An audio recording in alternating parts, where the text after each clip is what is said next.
Coba deh, kalau dengar kata PR atau humas, apa sih yang langsung kepikiran? Biasanya siaran pers kan? Atau mungkin ngurusin skandal? Ya bisa jadi, tapi gimana kalau saya bilang PR itu jauh lebih dari itu? Di balik layar, PR itu ibarat arsitek yang nggak kelihatan, yang ngebangun fondasi kepercayaan dan reputasi sebuah organisasi. Nah, di sini kita bakal bedah tuntas 5 fungsi inti PR modern yang saya jamin bakal bikin Anda ngelihat PR dengan cara yang beda banget. Oke, ini dia peta perjalanan kita. Pertama, kita bongkar dulu mitos-mitos seputar PR. Habis itu, kita langsung masuk ke 5 fungsi utamanya. Membangun citra positif, nyatuin tim di dalam, ngelawatin krisis, nguasain media, sampai ngebentuk kebijakan. Siap? Yuk kita lihat PR dari kacamata yang lebih strategis. Sip, kita mulai dari yang paling dasar. Jadi, apa sih PR itu sebenarnya? Sebelum ngomongin strategi yang canggih-canggih, kita hadapi dulu stereotip yang udah nempel banget di kepala banyak orang. Nah, ini dia nih pertanyaannya. Bener nggak sih kerjaan PR itu cuma moles-moles citra aja, bikin yang jelek jadi kelihatan bagus gitu? Jujur aja, banyak banget yang mikir kayak gitu. Padahal kenyataannya jauh lebih kompleks dan strategis. Lihat deh perbedaannya kontras banget kan? Di sebelah kiri itu mitosnya.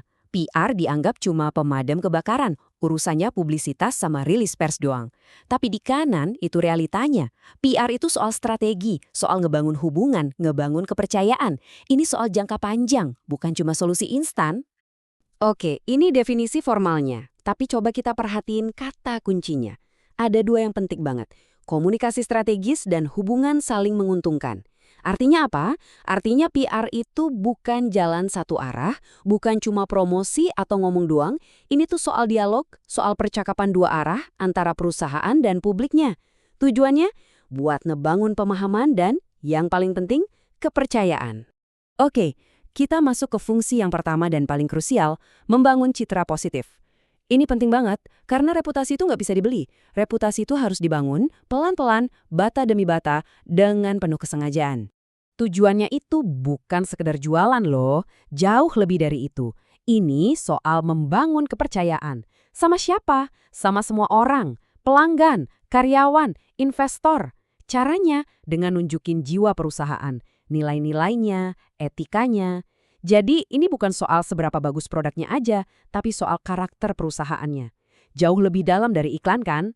Contoh paling gampangnya, Tesla. Coba deh perhatiin, pesan mereka tuh konsisten banget. Inovasi dan keberlanjutan.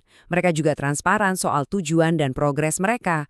Plus mereka jago banget pakai media sosial. Hasilnya, Tesla itu nggak cuma jualan mobil. Mereka jualan sebuah visi masa depan. Nah, itulah kekuatan citra yang dibangun secara strategis. Fungsi yang kedua ini ngajak kita pulang kandang, ngelihat ke dalam organisasi. Logikanya sederhana kan? Sebelum kita bisa meyakini dunia luar, kita harus bisa meyakini tim di dalam dulu. Karena ya itu tadi, hubungan yang hebat itu selalu dimulai dari rumah. Komunikasi internal tuh bukan cuma soal ngirim email pengumuman atau bulatin bulanan ya. Ini tuh ibarat tulang punggung perusahaan. Kalau karyawannya ngerasa didengerin, dihargai, dan paham tujuan perusahaan, apa yang terjadi? Mereka nggak cuma kerja lebih semangat, tapi mereka bakal jadi brand ambasador terbaik dan paling bisa dipercaya. Otentik banget. Kita lihat Google deh. Bayangin, ratusan ribu karyawan tersebar di seluruh dunia. Gimana caranya biar semua satu frekuensi? Nah, mereka pakai media internal, bikin forum buat feedback, dan ngebangun budaya yang super terbuka. Hasilnya, semua orang tetap selaras, bahkan pas ada perubahan strategi besar-besaran. Ini PR internal skala raksasa. Sekarang kita masuk ke area yang paling menegangkan, manajemen krisis. Disinilah reputasi sebuah perusahaan diuji habis-habisan. Setiap kata, setiap langkah itu punya bobot yang luar biasa besar. Salah sedikit bisa fatal. Waktu krisis datang, tugas utama PR itu ngambil alih kendali narasi. Eits, tapi bukan dengan cara nutup-nutupin fakta ya. Justru sebaliknya, dengan ngasih informasi yang jelas, akurat, dan transparan. Tujuannya apa? Buat ngurangin panik dan spekulasi liar. Buat ngejaga sisa-sisa kepercayaan publik. Intinya, jadi kompas yang nuntun semua orang lewatin badai dengan jujur. Masih ingat kasus skandal emisi Volkswagen? Nah, itu contoh klasik. Coba bayangin, kalau mereka diam aja nggak ngaku salah atau lambat responsnya. Perusahaan sebesar itu bisa ancur loh. Jadi, langkah-langkah kritisnya ya itu. respons cepat, tunjukin tanggung jawab, dan kelola media dengan proaktif. Dari situlah perjalanan panjang buat ngebangun lagi kepercayaan yang udah hancur itu dimulai. Oke, fungsi selanjutnya menguasai media. Nah, ini penting banget, baik pas lagi adem ayam maupun pas lagi krisis. Dan ingat, ini bukan soal bayar iklan ya, ini soal mendapatkan liputan secara organik. Seni inilah yang kita kenal sebagai media relations. Kenapa hubungan sama media itu penting banget? Gini deh analoginya. Iklan itu kayak kita teriak-teriak, gue hebat loh. Tapi kalau liputan media, itu kayak ada orang lain yang disegani, bilang, wah dia emang hebat. Kira-kira mana yang lebih Anda percaya? Nah itulah kekuatan sesungguhnya dari media relations. Kalau ngomongin soal ini, juaranya siapa lagi kalau bukan Apple?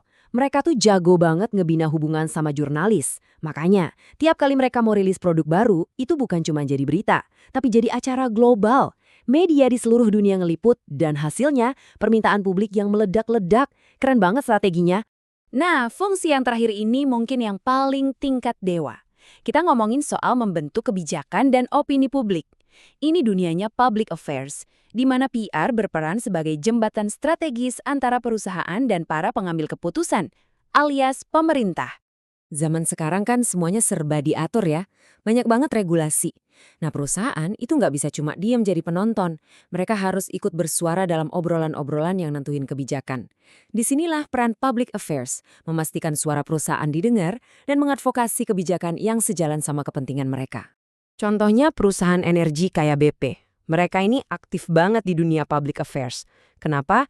Ya karena mereka harus paham betul regulasi soal energi dan lingkungan.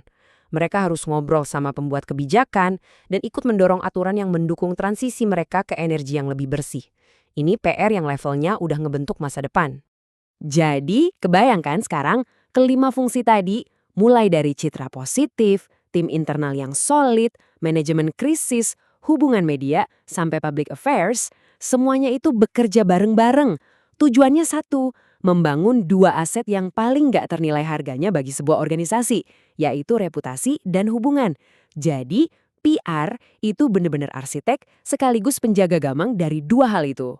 Nah sekarang pertanyaan terakhir buat Anda. Coba deh direnungkan, apakah organisasi Anda sudah benar-benar memaksimalkan kelima pilar PR ini? Ingat, PR yang efektif itu bukan cuma pemanis atau tambahan. Ini adalah fondasi. Fondasi untuk kesuksesan jangka panjang. Gimana menurut Anda?